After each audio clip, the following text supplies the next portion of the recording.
저는 그날 수술대 앞에서 쓰러질 뻔했습니다. 시야가 흐려지고 손이 떨렸습니다.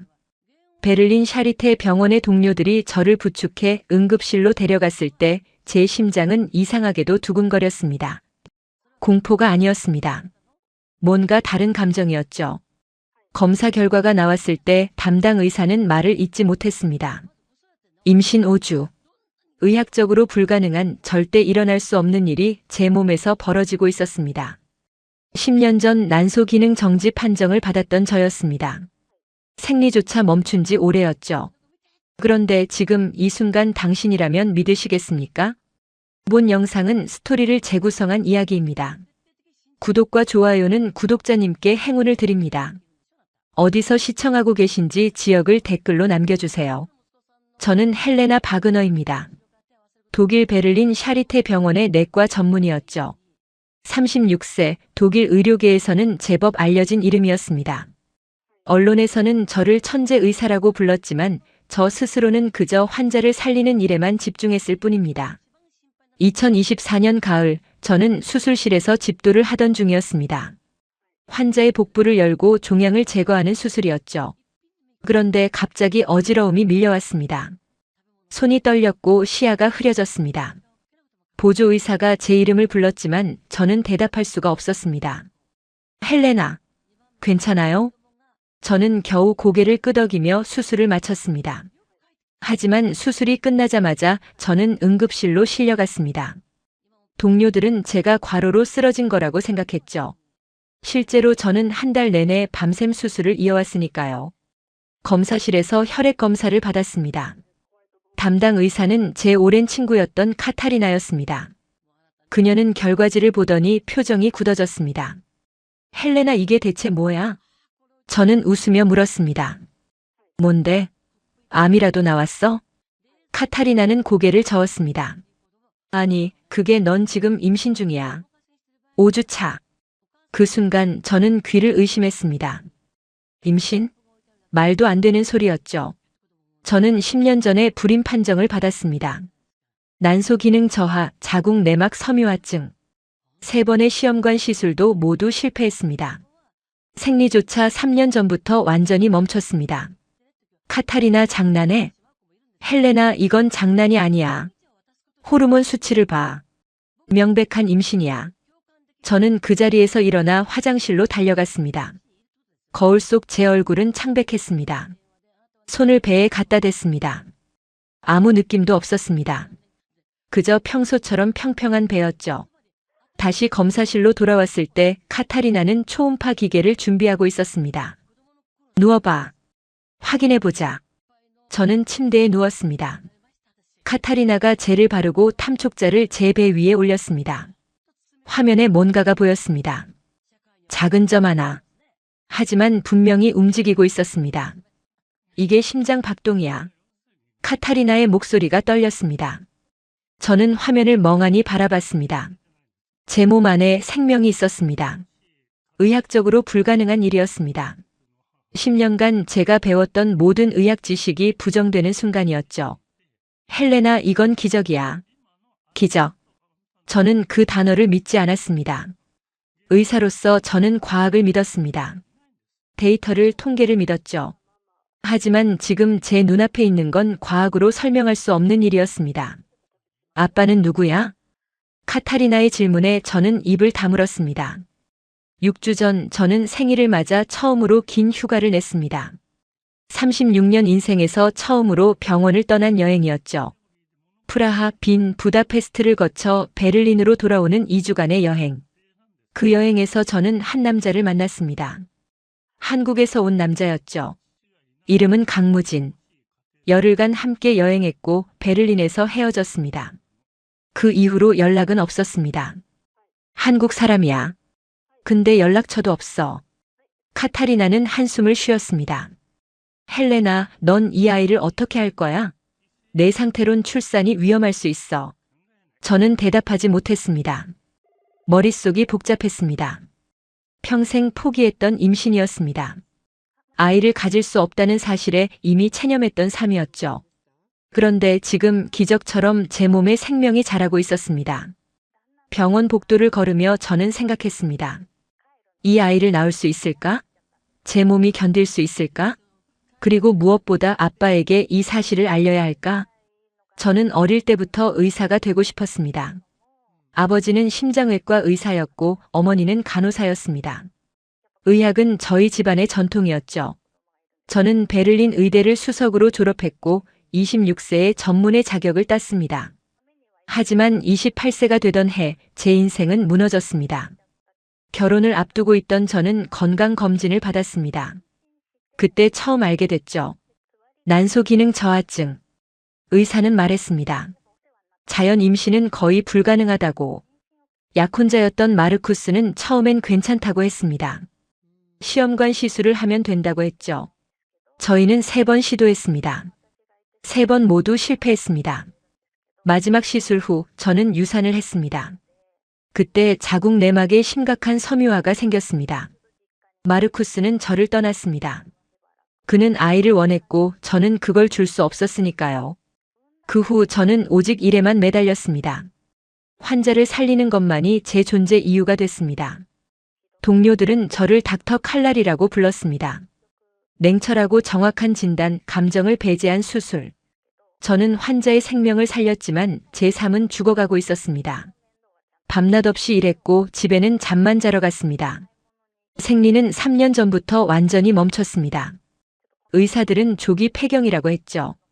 36세의 폐경이라니 여자로서의 기능이 완전히 정지된 거였습니다. 저는 그 사실조차 담담하게 받아들였습니다.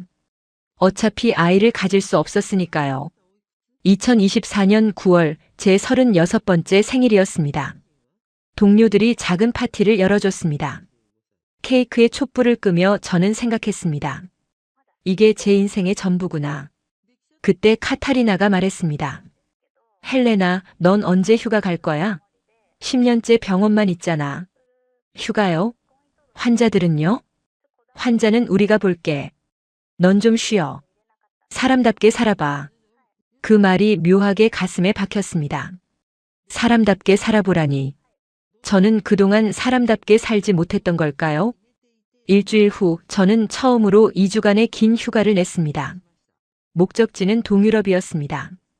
프라하부터 시작해서 빈 부다페스트를 거쳐 돌아오는 여정이었죠. 프라하는 아름다웠습니다. 카르교를 걸으며 저는 처음으로 제 인생을 돌아봤습니다. 지난 10년간 저는 무엇을 했을까?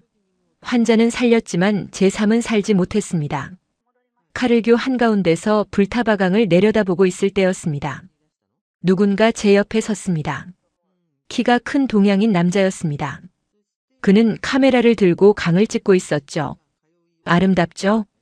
그가 서툰 독일어로 말했습니다. 저는 웃으며 대답했습니다. 네, 정말 아름답네요. 저는 한국에서 왔어요. 처음 와본 프라하예요. 저는 독일 베를린에서 왔어요. 저도 처음이에요. 그렇게 저희는 대화를 시작했습니다. 그의 이름은 강무진이었습니다. 38세, 한국에서 전통장을 만드는 일을 한다고 했습니다. 유럽의 발효 시장을 공부하러 왔다고 했죠. 장이요? 네, 된장, 간장, 고추장. 한국의 전통 발효식품이에요. 유럽에도 치즈나 요구르트 같은 발효식품이 있잖아요. 비슷한 거예요. 저는 흥미가 생겼습니다. 발효라니 생명과 관련된 일이었으니까요. 저희는 그날 저녁을 함께 먹었습니다. 그는 한국 음식 이야기를 했고 저는 독일 의료 이야기를 했습니다. 다음 날 그는 빈으로 간다고 했습니다. 저도 빈으로 가는 길이었죠. 우연인지 운명인지 저희는 같은 기차를 탔습니다. 빈에서도 함께 시간을 보냈고 부다페스트에서도 함께 있었습니다. 열흘간의 여행이었습니다. 그 열흘 동안 저는 처음으로 여자로서의 감정을 느꼈습니다. 그는 저를 의사로 보지 않았습니다. 그저 한 명의 여자로 봐줬죠. 마지막 밤 베를린의 한 작은 호텔에서 저희는 함께 있었습니다. 그는 다음 날 한국으로 돌아간다고 했습니다. 저도 병원으로 돌아가야 했죠. 다시 만날 수 있을까요? 그가 물었습니다. 저는 웃으며 대답했습니다. 글쎄요. 당신은 한국에, 저는 독일에 있는데요. 연락은 할 수 있잖아요. 연락하면 뭐 해요? 어차피 만날 수 없는데. 저는 냉정하게 말했습니다. 현실적이었죠. 장거리 연애는 불가능했습니다. 특히 제 상황에서는요. 그는 아무 말 없이 저를 안아줬습니다. 다음 날 아침 그는 떠났습니다. 연락처도 주고받지 않았습니다. 그저 아름다운 추억으로 남기기로 했죠. 그런데 지금 6주가 지난 시점에 저는 그의 아이를 임신하고 있었습니다. 의학적으로 불가능한 일이 벌어진 거였죠. 그 열흘을 떠올리면 지금도 가슴이 뛰니다. 무진 씨와 함께했던 시간은 제 인생에서 가장 행복한 순간들이었습니다. 그는 저를 특별하게 대해줬습니다. 의사라는 타이틀이 아니라 그냥 헬레나로 봐줬죠.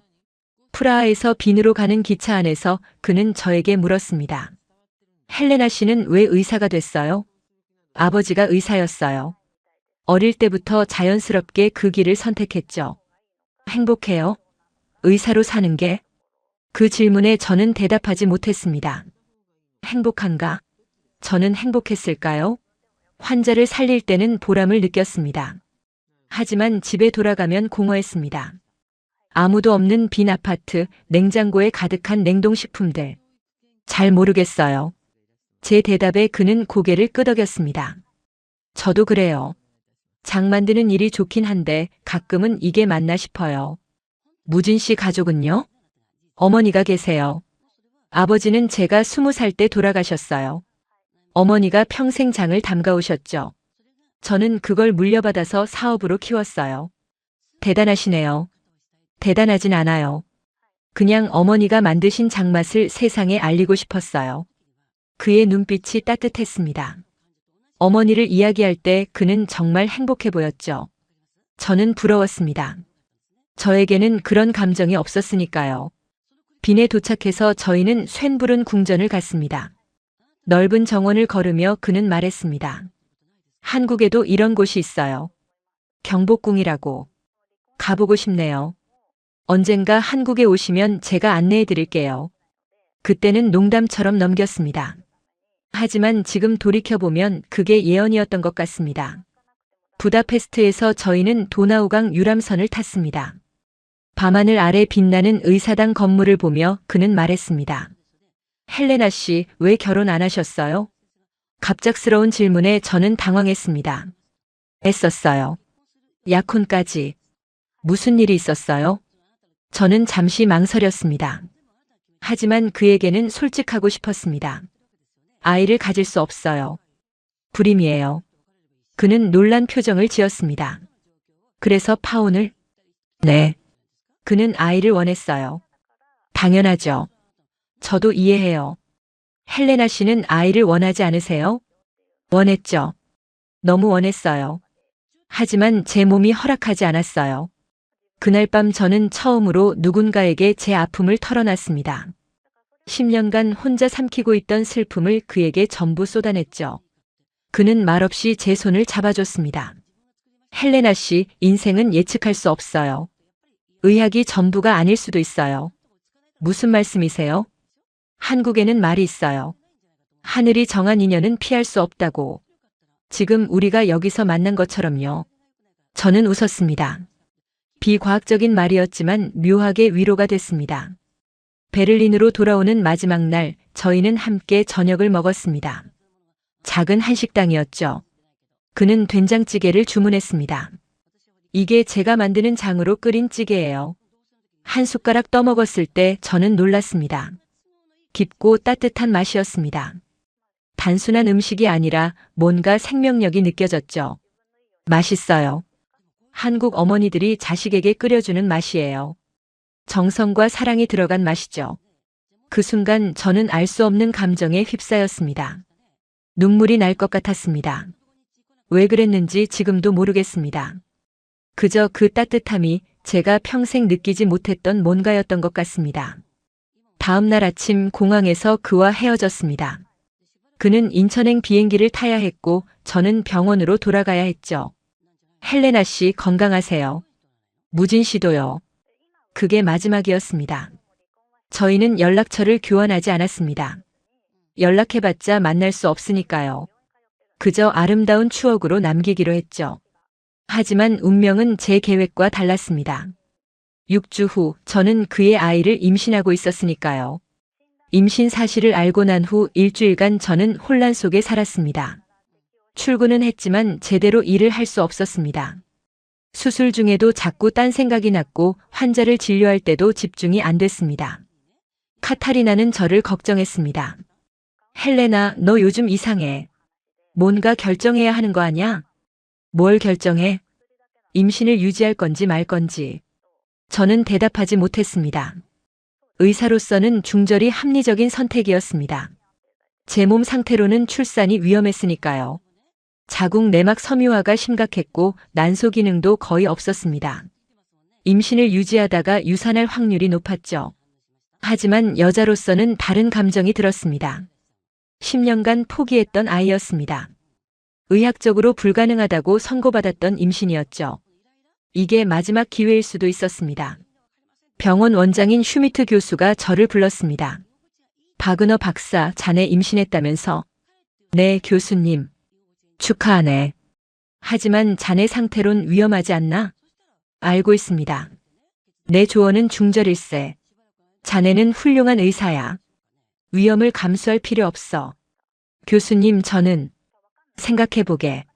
자네 인생이 걸린 문제야. 교수실을 나오며 저는 복도를 걷다가 소아과 병동 앞을 지나쳤습니다. 유리창 너머로 신생아실이 보였습니다. 작은 아기들이 잠들어 있었죠. 저는 그 자리에 멈춰 섰습니다. 제 아이도 저렇게 될 수 있을까? 제 품에 안길 수 있을까? 눈물이 났습니다. 복도 한가운데서 저는 소리 없이 울었습니다. 집에 돌아와 거울을 봤습니다. 배는 아직 평평했습니다. 하지만 그 안에 생명이 자라고 있었죠. 손을 배에 갖다 댔습니다. 아무 느낌도 없었지만 분명히 거기 있었습니다. 아가야, 엄마가 너를 지킬 수 있을까? 혼잣말을 했습니다. 대답은 없었습니다. 하지만 묘하게 마음이 편해졌습니다. 다음 날 저는 결심했습니다. 이 아이를 낳겠다고. 위험하더라도 불가능해 보여도 저는 이 아이를 지키기로 했습니다. 하지만 한 가지 문제가 남았습니다. 아빠에게 알려야 하는가? 무진 씨는 한국에 있었습니다. 연락처도 없었죠. 그를 찾을 수 있을까? 카타리나에게 물었습니다. 한국 사람 찾는 거 가능할까? 이름만 알면 어렵지. 한국은 동명이인이 많다고 들었어. 다른 정보는? 뭘 알아? 전라남도 담양이라는 곳에 산다고 했어. 장을 만든다고. 담양? 거기가 어딘데? 한국 남쪽이래. 대나무가 많은 시골 마을이라고. 카타리나는 인터넷을 검색했습니다. 담양에 대한 정보가 나왔습니다. 작은 시골 마을이었죠. 인구 5만 명 정도. 헬레나, 너 설마 한국 갈 생각이야? 모르겠어. 하지만 알려줘야 하지 않을까? 전화나 이메일로도 되잖아. 연락처가 없다니까. 카타리나는 한숨을 쉬었습니다. 헬레나, 냉정하게 생각해봐. 그 남자가 너를 받아줄까? 열흘짜리 여행에서 만난 사이잖아. 맞는 말이었습니다. 무진 씨는 저를 기억이나 할까요? 그에게 저는 그저 여행 중 만난 외국 여자였을 뿐이었죠. 하지만 제 마음속 어딘가에서는 그를 믿고 싶었습니다. 된장찌개를 먹을 때 느꼈던 그 따뜻함, 제 손을 잡아주던 그 온기가 진짜였다고 믿고 싶었습니다. 일주일 후 저는 병가를 냈습니다. 2주간의 병가였죠. 카타리나는 놀랐습니다. 어디가? 한국. 미쳤어? 아마도. 저는 짐을 쌌습니다. 많이 가져가지 않았습니다. 작은 캐리어 하나뿐이었죠. 인천행 비행기표를 끊었습니다. 편도였습니다. 돌아올지 안 올지 저도 몰랐으니까요. 공항으로 가는 택시 안에서 저는 생각했습니다. 이게 맞는 선택일까? 아니면 저는 지금 미친 짓을 하고 있는 걸까? 하지만 돌이킬 수 없었습니다. 제 몸속에는 생명이 자라고 있었고 그 아이의 아빠는 한국 어딘가에 있었으니까요. 비행기가 이륙했습니다. 베를린이 점점 작아졌습니다. 12시간의 비행 끝에 저는 한국 땅을 밟게 될 거였습니다. 무진 씨를 만날 수 있을까? 그리고 그는 저를 받아줄까? 인천공항에 도착한 건 2024년 10월 말이었습니다. 공항을 나서자 차가운 바람이 불었습니다. 베를린과 비슷한 날씨였죠. 하지만 뭔가 달랐습니다. 공기가 달랐고 냄새가 달랐습니다. 공항 안내소에서 담양 가는 방법을 물었습니다. 직원은 친절하게 설명해 줬습니다. 서울역에서 KTX를 타고 광주 송정역까지 간 다음 버스로 갈아타라고 했죠. KTX는 빨랐습니다. 2시간 만에 광주에 도착했습니다. 버스로 갈아타고 30분쯤 가니 담양이라는 표지판이 보였습니다. 버스에서 내렸을 때 저는 멈춰 섰습니다. 주변은 온통 대나무였습니다. 높은 대나무들이 바람에 흔들리며 소리를 냈죠. 처음 듣는 소리였지만 묘하게 평온했습니다. 터미널에서 택시를 탔습니다. 기사님에게 물었습니다. 장 만드는 곳 아세요? 장? 된장 말씀이세요? 네. 담양에 장 만드는 집이 여러 군데 어디 찾으세요? 강무진이라는 사람이요. 기사님이 고개를 갸웃했습니다. 강무진? 그 집 아는디. 죽향마을 가면 있어요. 제 심장이 뛰었습니다. 그를 아는 사람이 있었습니다. 정말로 그가 여기 있었던 거였죠. 그 집으로 가주세요. 택시는 시골길을 달렸습니다. 논밭이 펼쳐지고 멀리 산이 보였습니다. 낮은 기와집들이 듬성듬성 있었죠. 베를린과는 완전히 다른 풍경이었습니다. 죽향마을에 도착했습니다. 작은 마을이었습니다. 기사님이 한 집 앞에서 차를 세웠습니다. 여기가 강무진 씨 집이에요. 큰 장독대가 있는 집. 저는 차에서 내렸습니다. 앞마당에 정말로 큰 장독대가 있었습니다. 수십 개의 장독이 줄지어 놓여 있었죠. 햇빛을 받아 반짝였습니다. 대문 앞에서 저는 망설였습니다. 들어가야 할까? 그가 있을까? 그리고 저를 기억이나 할까? 심호흡을 하고 대문을 두드렸습니다. 안에서 발소리가 났습니다. 문이 열렸습니다. 그런데 나온 사람은 무진 씨가 아니었습니다. 나이 지긋한 여성이었죠. 60대 중반쯤 돼 보였습니다. 누구세요? 저는 헬레나라고 합니다. 독일에서 왔어요. 독일? 여기 무슨 일로? 강무진 씨를 찾아왔습니다. 여성의 얼굴이 굳어졌습니다. 우리 무진이를 왜 찾아요? 무진 씨 어머니세요? 그렇소. 근데 무슨 일이요? 저는 뭐라 대답해야 할지 몰랐습니다. 임신했다고 말할 수 없었습니다. 어머니 얼굴에 경계심이 가득했으니까요. 저는 무진 씨와 유럽에서 만났어요. 그때 인연이 있어서. 유럽? 아, 그때. 어머니가 고개를 끄덕였습니다. 무진이가 말했소. 독일 여자 만났다고. 근데 왜 여기까지 왔소? 할 말이 있어서요. 무슨 말? 저는 입을 열려다가 닫았습니다. 이 상황에서 뭐라고 말해야 할까요? 그때 뒤에서 목소리가 들렸습니다. 어머니 누구세요? 돌아보니 무진 씨였습니다. 그는 작업복을 입고 있었고 손에는 장 담그는 도구를 들고 있었죠. 저를 보자 그는 얼어붙었습니다. 헬레나? 무진 씨. 우리는 그렇게 다시 만났습니다. 한 달 만에 재회였죠. 하지만 반가움보다는 당혹스러움이 먼저였습니다. 무진 씨는 저를 마당으로 안내했습니다. 장독대 옆 평상에 앉았죠. 어머니는 집 안으로 들어가셨지만 창문 너머로 계속 저희를 지켜보고 있었습니다. 헬레나 어떻게 여기까지? 무진 씨의 목소리는 떨리고 있었습니다. 저도 떨렸습니다. 할 말이 있어서요.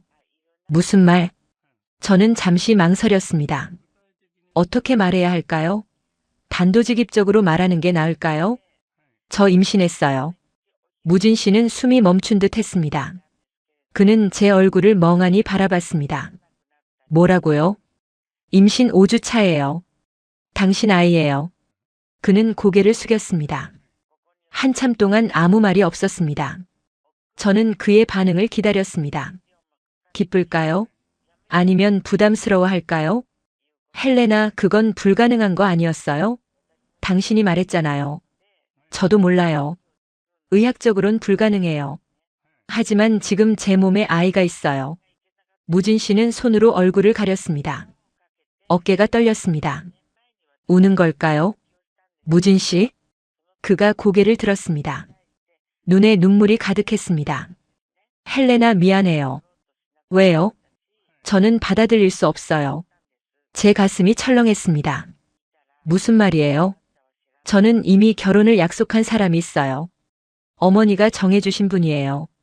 세상이 무너지는 것 같았습니다. 결혼? 그가? 언제요? 다음 달이에요. 이미 다 준비됐어요. 그럼 저는요? 이 아이는요? 무진 씨는 대답하지 못했습니다. 그저 고개를 숙인 채 눈물만 흘렸습니다. 무진 씨, 저는 이 아이를 낳을 거예요. 당신이 책임지라는 게 아니에요. 그냥 알려주고 싶었어요. 헬레나, 괜찮아요. 저는 혼자서도 키울 수 있어요. 의사니까요. 저는 일어났습니다.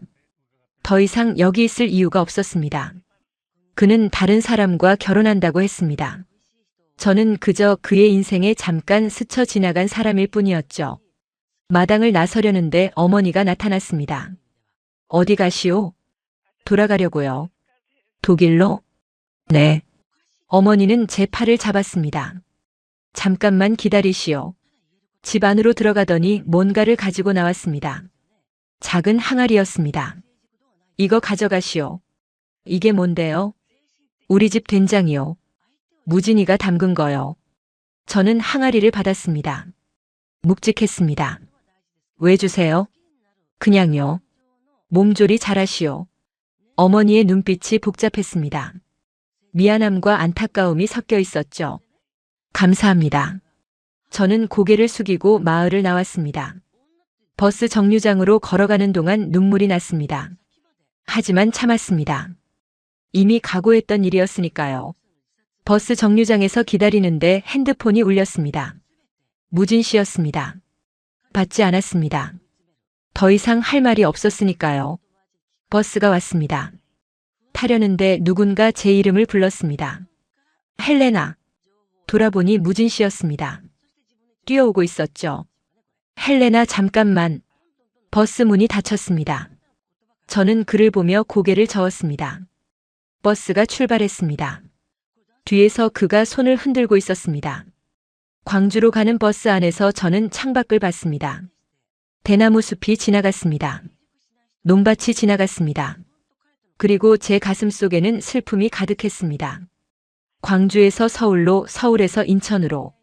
공항 호텔에 짐을 풀고 침대에 누웠습니다. 손을 배에 갖다 댔습니다. 아가야 미안해. 엄마가 잘못 생각했어. 다음 날 아침 독일로 돌아가는 비행기표를 예약하려고 했습니다. 하지만 손이 움직이지 않았습니다. 뭔가 마음이 편치 않았죠. 그날 저녁 호텔 식당에서 된장찌개를 시켰습니다. 한 숟가락 떠먹었을 때 눈물이 났습니다. 무진 씨가 끓여줬던 그 맛이었습니다. 따뜻하고 깊은 맛. 어머니가 주신 된장 항아리를 꺼냈습니다. 뚜껑을 열어봤습니다. 진한 냄새가 났습니다. 숟가락으로 떠먹어봤습니다. 그 순간 뭔가 느껴졌습니다. 이게 단순한 음식이 아니라는 걸. 이 안에는 시간과 정성과 사랑이 들어있다는 걸. 어머니가 평생을 담가온 그 마음이 느껴졌습니다. 저는 결심했습니다. 아직 돌아가지 않기로. 조금 더 있어 보기로. 혹시 모르잖아요. 뭔가 바뀔지. 다음 날 저는 다시 담양으로 갔습니다. 이번엔 마을에 있는 작은 민박집에 방을 잡았습니다. 주인 할머니는 친절했습니다. 어디서 왔어요? 독일이요. 독일? 여기까지 왜? 구경하러요. 할머니는 웃으며 고개를 끄덕였습니다. 우리 마을 볼 게 없는데. 그냥 시골이라오. 민박집 창문에서 멀리 무진 씨네 집이 보였습니다. 장독대가 햇빛에 반짝이고 있었죠. 저는 하루 종일 창가에 앉아 그 집을 바라봤습니다. 저녁 무렵 할머니가 밥상을 차려왔습니다. 된장찌개, 김치, 나물 몇 가지. 소박한 밥상이었지만 따뜻했습니다. 혼자 여행이에요? 네. 외롭겠네. 젊은 사람이 혼자 뭐하러? 그냥 생각 정리하러요. 할머니는 고개를 끄덕였습니다. 더 묻지 않았죠. 며칠을 그렇게 보냈습니다. 마을을 걸었고 대나무 숲을 구경했습니다. 가끔 무진 씨네 집 앞을 지나쳤지만 들어가진 않았습니다. 그저 멀리서 바라만 봤죠. 어느 날 오후 장을 보러 마을 가게에 갔습니다. 작은 구멍가게였죠. 그곳에서 무진 씨 어머니를 만났습니다. 아, 그 독일 사람. 어머니가 저를 알아봤습니다. 안녕하세요. 아직도 있었소? 네. 언제까지 있을 건디? 모르겠어요. 어머니는 제 배를 봤습니다. 아직 티가 나진 않았지만 그녀의 눈빛이 날카로웠습니다. 임신했다 그랬지? 네. 진짜 우리 무진이 아이요? 네. 어머니는 한숨을 쉬었습니다. 큰일이네. 무진이는 다음 달에 결혼하는데. 알아요. 그럼 어쩌려고? 혼자 키울 거예요. 혼자? 독일 가서? 네. 어머니는 잠시 저를 바라봤습니다. 그리고 말했습니다. 우리 집에 한번 오시오. 이야기 좀 하자오. 저는 어머니를 따라 그 집으로 갔습니다. 마당 평상에 앉았습니다. 어머니가 차를 내왔습니다. 보리차였죠. 솔직히 말하겠소. 난 당신을 며느리로 받을 수 없소. 알아요. 우리 무진이는 이 집의 외아들이요. 대를 이어야 하는 아들이제. 외국 여자를 데려올 수 없소. 이해해요. 이해한다면서 왜 여기 있소? 저는 대답하지 못했습니다. 왜 여기 있을까요? 저도 잘 모르겠었습니다. 헬레나 씨, 당신 의사라 그랬지? 네. 돈은 있소? 병원에서 일하니까 생활은 할 수 있어요. 그럼 독일 가서 혼자 낳으시오. 그게 나아. 어머니. 뭐요? 이 아이는 무진 씨 아이기도 해요. 어머니 손주이기도 하고요. 어머니의 얼굴이 굳었습니다. 내가 낳는다고 내 손주냐? 피가 섞였다고 다 가족이 되는 게 아니라오. 그 말이 가슴에 박혔습니다. 하지만 어머니 말이 틀린 건 아니었습니다. 저는 이 집안 사람이 아니었으니까요. 그래도 알려드려야 할 것 같아서요. 알았소. 근데 이제 돌아가시오. 무진이 결혼 준비에 방해되지 않게. 저는 고개를 숙였습니다. 알겠습니다. 그날 저녁 민박집으로 돌아와 짐을 쌌습니다. 정말 이제 돌아가야 할 때였습니다. 무진 씨는 다른 사람과 결혼하고 어머니는 저를 원치 않았습니다. 여기 더 있을 이유가 없었죠. 하지만 그날 밤 배가 아팠습니다. 화장실에 갔더니 피가 보였습니다. 놀라서 민박집 할머니를 깨웠습니다. 할머니, 병원 가야 해요.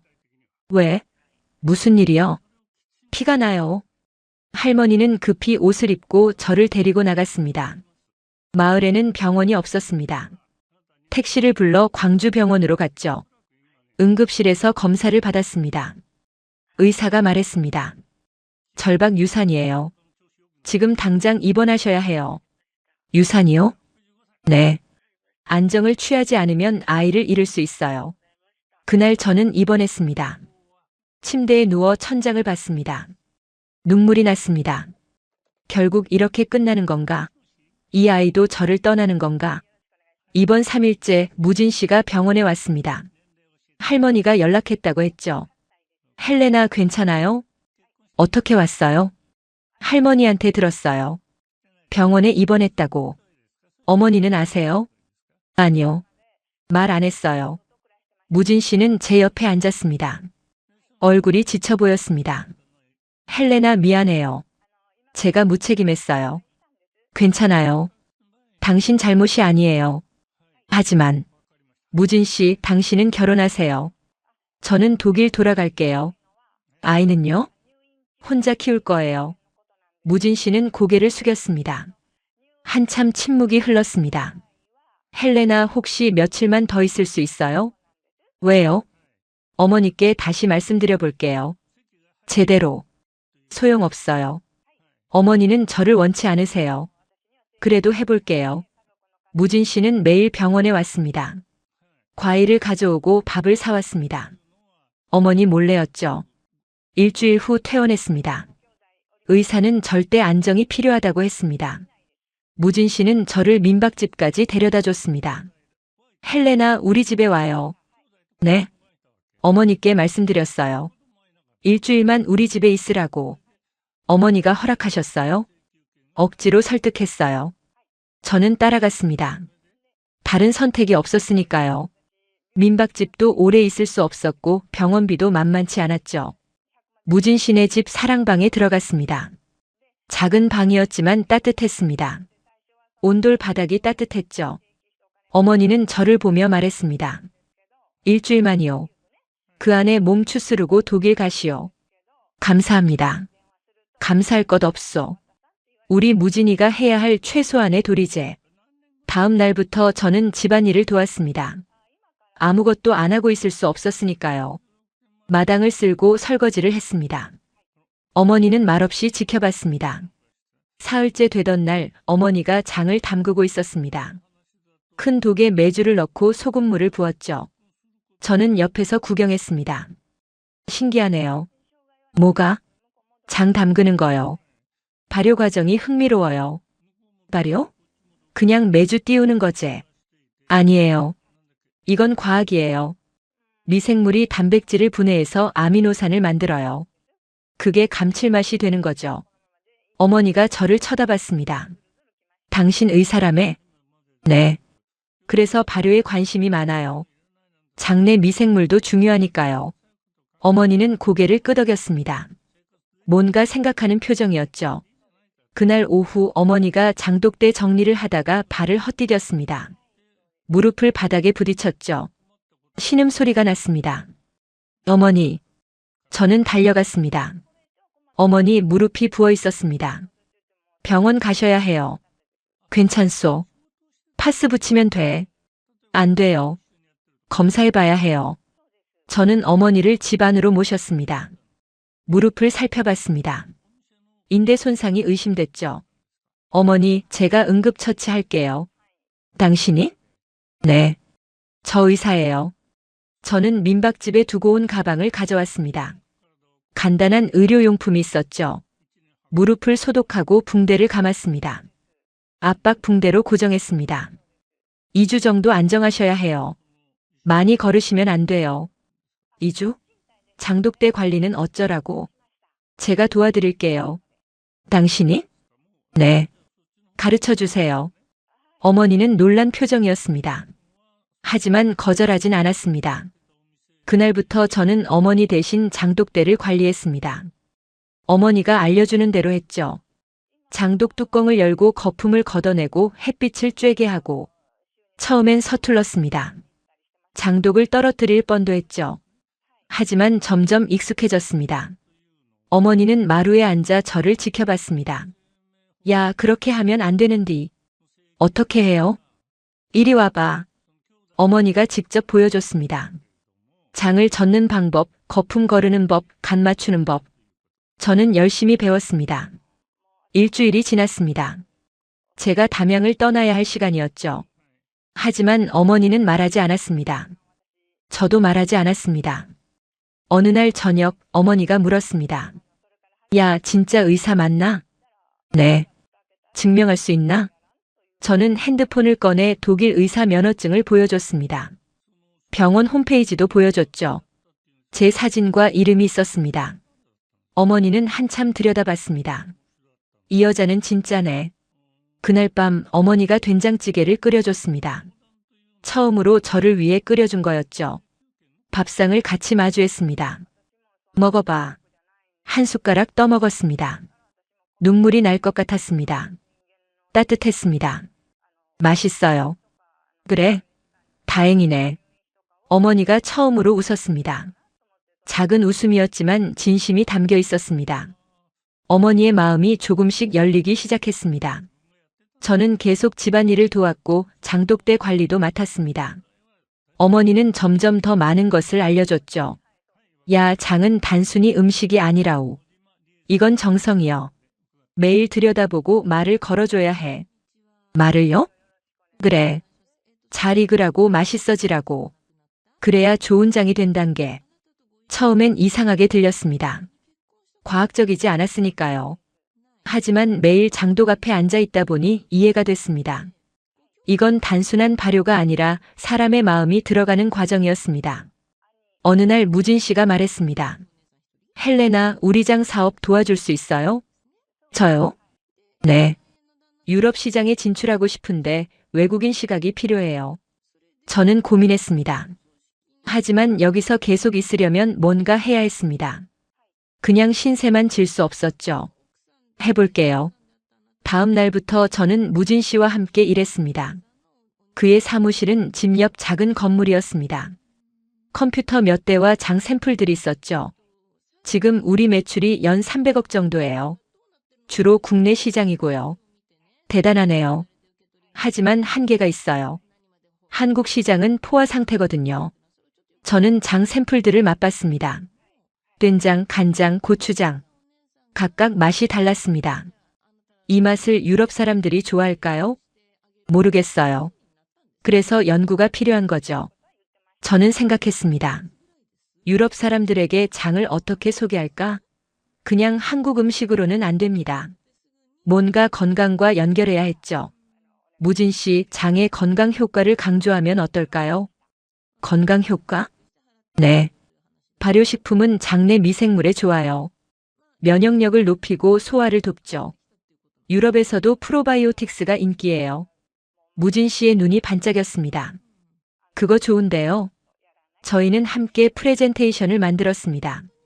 장의 과학적 효능, 전통 발효 방식, 한국 문화까지 유럽 바이어들에게 보낼 자료였죠. 한 달 후 독일 바이어에게서 연락이 왔습니다. 관심이 있다고 했습니다. 샘플을 보내달라고 했죠. 헬레나, 이거 대박인데요. 무진 씨가 흥분했습니다. 저도 기뻤습니다. 처음으로 제가 이 집에 도움이 된 것 같았으니까요. 어머니는 조용히 지켜봤습니다. 하지만 표정이 부드러워졌습니다. 야, 진짜 일 잘하네. 감사합니다, 어머니. 그래도 몸 조심해야 한다. 아이 있는 몸이잖아. 어머니가 처음으로 제 뱃속 아이를 인정한 순간이었습니다. 저는 유럽 바이어들과 영상 회의를 했습니다. 독일어로 장을 설명했죠. 발효 과정, 영양 성분, 먹는 방법까지. 바이어들은 관심을 보였습니다. 이건 새로운 슈퍼푸드가 될 수 있어요. 한 바이어가 말했습니다. 저는 웃으며 대답했습니다. 슈퍼푸드가 아니라 천년된 전통식품이에요. 계약이 성사됐습니다. 독일 유기농 식품 체인과 1년 공급 계약이었죠. 규모는 작았지만 시작이었습니다. 어느 날 저는 제안했습니다. 무진 씨, 온라인 강좌 어때요? 강좌요? 네. 장 담그는 법을 가르치는 거예요. 유럽 사람들한테. 누가 배우려고 해요? 생각보다 많아요. 발효식품 만들기가 유럽에서 트렌드거든요. 저희는 유튜브 채널을 만들었습니다. 이름은 헬레나의 장학교였죠. 저와 무진 씨가 함께 출연해서 장 담그는 법을 알려줬습니다. 첫 영상은 조회수가 낮았습니다. 하지만 점점 늘어났습니다.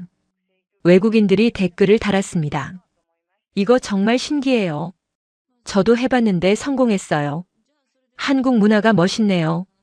6개월 만에 구독자가 10만 명을 넘었습니다. 광고 수익도 생겼죠. 온라인 클래스도 열었습니다. 유료였지만 신청자가 많았습니다. 사업이 확장됐습니다. 프랑스, 스페인, 이탈리아에서도 주문이 들어왔습니다. 공장을 확장해야 했죠. 무진 씨가 말했습니다. 헬레나, 이거 다 당신 덕분이에요.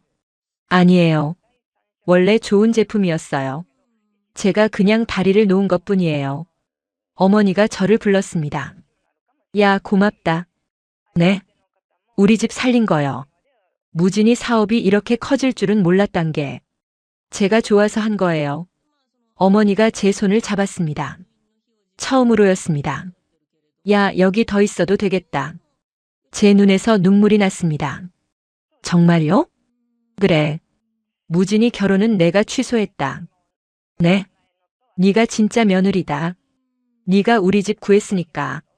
그날 저는 처음으로 이 집의 일원이 된 것 같았습니다. 임신 8개월이 됐습니다. 배가 많이 불렀습니다. 어머니는 저를 극진히 돌봐줬습니다. 매일 미역국을 끓여주고 태교 음악도 틀어줬죠. 야, 아가한테 말 걸어라. 네. 뱃속 아기한테 말 걸어야 한단 게. 그래야 똑똑한 아이 낳채. 저는 매일 배에 손을 대고 말했습니다. 아가야, 엄마야. 잘 자라고 있니? 신기하게도 아기가 반응했습니다. 발로 차는 느낌이 났죠. 처음 느꼈을 때 저는 울었습니다. 정말로 제 몸속에 생명이 있다는 게 실감났으니까요. 무진 씨는 매일 퇴근하고 제 배에 대고 말했습니다. 아가야, 아빠야. 빨리 보고 싶다. 저희는 결혼식을 올렸습니다. 작은 식이었습니다. 마을 사람들만 초대했죠. 어머니가 저에게 한복을 입혀줬습니다. 야, 예쁘다. 감사해요, 어머니. 뭘? 네가 고맙지. 식은 간소했습니다. 하지만 따뜻했습니다. 마을 사람들이 축하해줬습니다. 처음엔 외국인 며느리를 어색해하던 사람들도 이제는 반겨줬습니다. 헬레나 씨 축하합니다. 우리 마을에 와줘서 고맙습니다. 저는 행복했습니다. 처음으로 제가 누군가에게 속한다는 느낌이 들었습니다. 출산 예정일이 다가왔습니다. 광주병원에 입원했습니다. 어머니와 무진 씨가 함께 왔죠. 진통이 시작됐습니다. 고통스러웠습니다. 하지만 어머니가 제 손을 잡아줬습니다. 힘내라. 조금만 참아. 어머니, 내가 여기 있다. 걱정 마라. 10시간의 진통 끝에 아이가 나왔습니다. 여자아이였습니다. 의사가 아기를 제 품에 안겨줬습니다. 작았습니다. 너무 작고 연약했습니다. 하지만 울음소리는 힘찼습니다. 저는 아기를 보며 울었습니다. 안녕, 아가야. 무진 씨도 울고 있었습니다. 어머니도 눈물을 흘렸습니다. 우리 손주다. 맞다잉. 어머니가 아기를 안았습니다. 조심스럽게 하지만 확신에 차서. 이뻐라. 할미가 잘 키워줄게. 아기 이름은 서정이로 지었습니다. 서쪽에서 온 엄마와 동쪽 나라 아빠 사이에서 태어난 아이라는 뜻이었죠. 병원에서 일주일 지내고 집으로 돌아왔습니다. 어머니가 미역국을 끓여줬습니다. 한국식 산후조리였죠. 야, 이거 먹어야 몸 회복된단 게. 네, 어머니. 그리고 찬물 먹지 마라. 손 다치고 배 아파. 어머니는 서정이를 돌보는 법을 가르쳐줬습니다. 목욕시키는 법, 젖 먹이는 법, 재우는 법. 저는 서툴렀지만 어머니가 있어서 괜찮았습니다. 마을 사람들이 찾아왔습니다. 미역, 쌀, 아기 옷을 가져왔죠. 헬레나 씨 축하해요. 이쁜 딸 낳았네요. 저는 감사했습니다. 이 작은 시골 마을이 저를 받아준 게 서정이는 무럭무럭 자랐습니다. 어머니는 매일 장독대 앞에서 서정이를 안고 있었습니다. 서정아, 이게 할미가 담근 장이여. 네가 크면 가르쳐 줄게. 저는 그 모습을 보며 웃었습니다. 어머니가 행복해 보였습니다. 어느 날 어머니가 말했습니다. 야, 내가 미안했다. 뭐가요? 처음에 너를 못 받아줘서 편견이 있었단 게. 괜찮아요, 어머니. 아니요. 네가 이 집을 살렸어. 무진이를 살렸고 서정이를 낳았지. 진짜 고맙다. 저는 어머니를 안았습니다. 어머니도 저를 안아줬습니다. 따뜻했습니다. 서정이가 돌이 됐습니다. 돌잔치를 크게 열었습니다. 마을 사람들이 다 왔죠. 베를린에서 카타리나도 왔습니다. 헬레나 믿을 수가 없어. 너 정말 행복해 보여. 응, 행복해. 의사 그만둔 거 후회 안 해? 전혀. 여기서 더 많은 걸 배웠어. 카타리나는 장독대를 구경했습니다. 이게 그 유명한 장이구나. 유럽에서 난리야. 정말? 응. 건강식품 매장마다 있어. 가격도 비싸졌어. 저희 사업은 계속 성장했습니다. 유럽뿐 아니라 미국, 호주에서도 주문이 들어왔습니다. 공장을 더 크게 지었고 직원도 50명으로 늘었죠. 어느 날 독일 방송국에서 연락이 왔습니다. 저희 이야기를 다큐멘터리로 만들고 싶다고 했죠. 불임 판정받은 독일 의사가 한국에서 임신하고 전통장 사업으로 성공한 이야기요. 이거 대박이에요. 방송팀이 담양에 왔습니다. 일주일간 촬영했죠. 장 담그는 과정, 가족의 일상, 마을 풍경까지. 다큐멘터리가 방영됐습니다. 독일에서 큰 반응을 얻었습니다.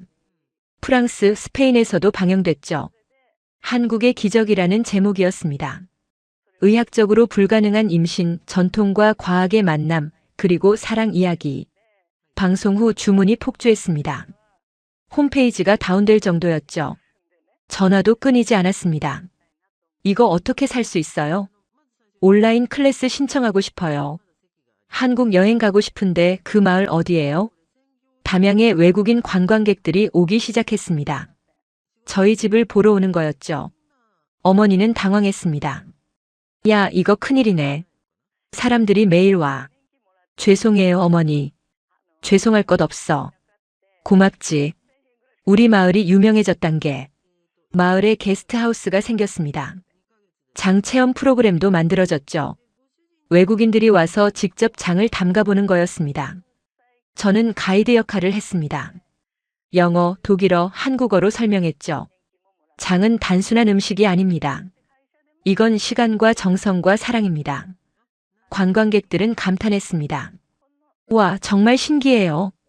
이거 집에 가서도 만들 수 있어요? 한국 문화가 정말 아름답네요. 매출은 1년 만에 300억에서 800억으로 늘었습니다. 무진 씨는 믿을 수 없다는 표정이었습니다. 헬레나, 이게 다 당신 덕분이에요. 아니에요. 원래 좋은 장이었어요. 저는 그냥 세상에 알린 것뿐이에요. 어머니가 말했습니다. 아니요. 네 덕분이 맞지. 네가 없었으면 우린 여기 못 왔어. 저는 행복했습니다. 제가 이 가족에게, 이 마을에게 도움이 된다는 게. 서정이는 새 돌이 됐습니다. 이제 말도 잘하고 뛰어다녔죠. 장독대 사이를 뛰어다니며 놀았습니다. 엄마, 할미, 아빠. 저는 서정이를 보며 생각했습니다. 이 아이가 제 인생을 바꿨다고. 불가능하다던 임신이 제게 새로운 삶을 줬다고. 카타리나가 다시 한국에 왔습니다. 이번엔 남자친구를 데리고 왔죠. 헬레나, 너 보니까 나도 용기가 생겼어. 결혼하기로 했어. 축하해. 너처럼 행복하고 싶어. 저는 웃었습니다. 행복은 예상치 못한 곳에서 와. 밤에 무진 씨와 함께 대나무 숲을 산책했습니다. 서정이는 어머니가 재우고 있었죠. 헬레나, 후회 없어요? 뭘? 독일 생활, 의사 생활. 저는 고개를 저었습니다. 전혀. 여기가 제 집이에요. 사랑해요. 저도요. 우리는 손을 잡고 걸었습니다.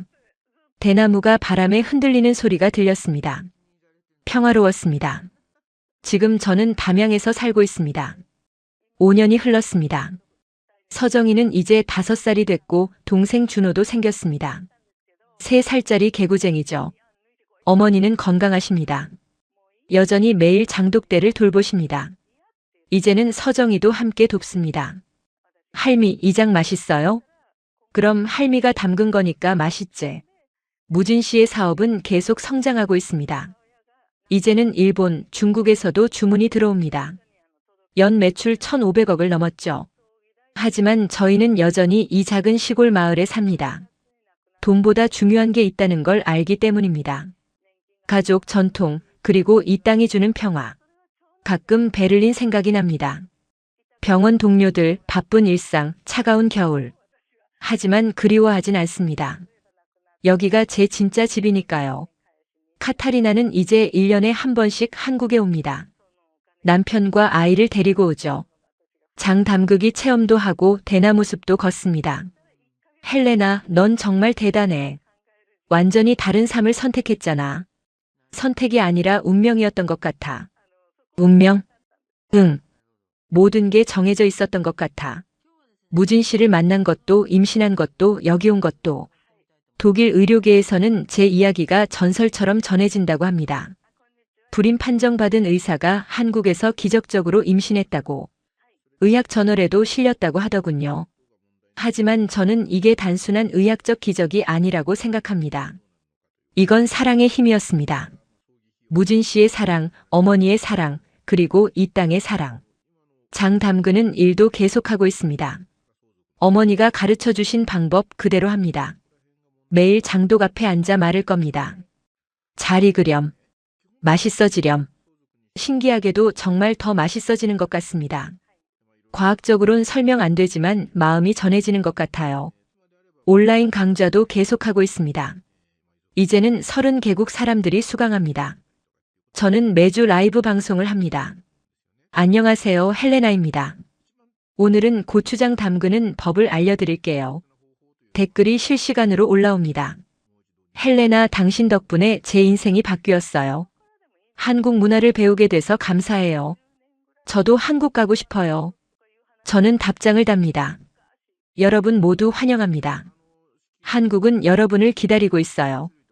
어느 날 서정이가 물었습니다. 엄마는 왜 독일에서 왔어요? 엄마가 너를 만나러 온 거야. 저요? 응. 너는 엄마의 기적이야. 서정이가 웃었습니다. 그 웃음이 제게는 세상 무엇보다 소중합니다. 지금 저는 장독대 앞에 앉아 있습니다. 해가 지고 있습니다. 무진 씨는 공장에서 일하고 있고 어머니는 저녁을 준비하고 계십니다. 아이들은 마당에서 놀고 있죠. 저는 생각합니다. 만약 그때 프라하에서 무진 씨를 만나지 않았다면, 만약 임신하지 않았다면, 만약 한국에 오지 않았다면, 아마 저는 여전히 베를린 병원에서 일하고 있을 겁니다.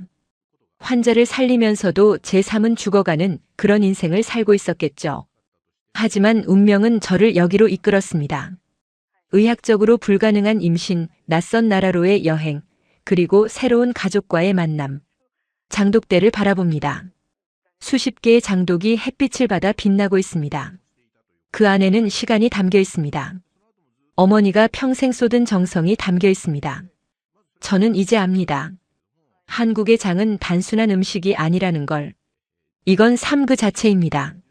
생명, 인내, 정성, 사랑, 그리고 사람. 서정이가 제게 달려옵니다. 엄마, 배고파요. 그래, 들어가자. 할미가 저녁 다 하셨을 거야. 손을 잡고 집으로 들어갑니다. 부엌에서 된장찌개 냄새가 납니다. 따뜻한 냄새입니다. 밥상에 둘러앉습니다. 어머니, 무진 씨, 서정이, 준호, 그리고 저. 5 식구입니다. 자, 먹자. 어머니가 말씀하십니다. 저희는 숟가락을 듭니다. 된장찌개 한 숟가락을 떠먹습니다. 여전히 따뜻합니다. 여전히 맛있습니다. 이게 제 삶입니다. 불가능에서 시작해서 기적으로 이어진 삶. 의사에서 아내로, 며느리로, 엄마로 변한 삶. 후회는 없습니다. 단 한순간도. 오히려 감사합니다. 제게 이 기회를 준 모든 것에. 저녁을 먹고 다시 장독대 앞에 앉습니다. 별이 뜹니다. 한국의 밤하늘은 아름답습니다. 혼자 중얼거립니다. 고마워, 한국아. 나를 받아줘서. 바람이 불어옵니다. 대나무가 흔들립니다. 마치 대답하는 것 같습니다. 천만에. 너도 우리를 받아줘서 고마워. 저는 웃습니다. 행복합니다. 진심으로. 여러분께 말씀드리고 싶습니다. 인생이 끝났다고 느껴지시나요? 의학이, 과학이, 현실이 당신에게 불가능하다고 말하나요? 포기하지 마세요. 저처럼 기적은 예상치 못한 곳에서 찾아옵니다.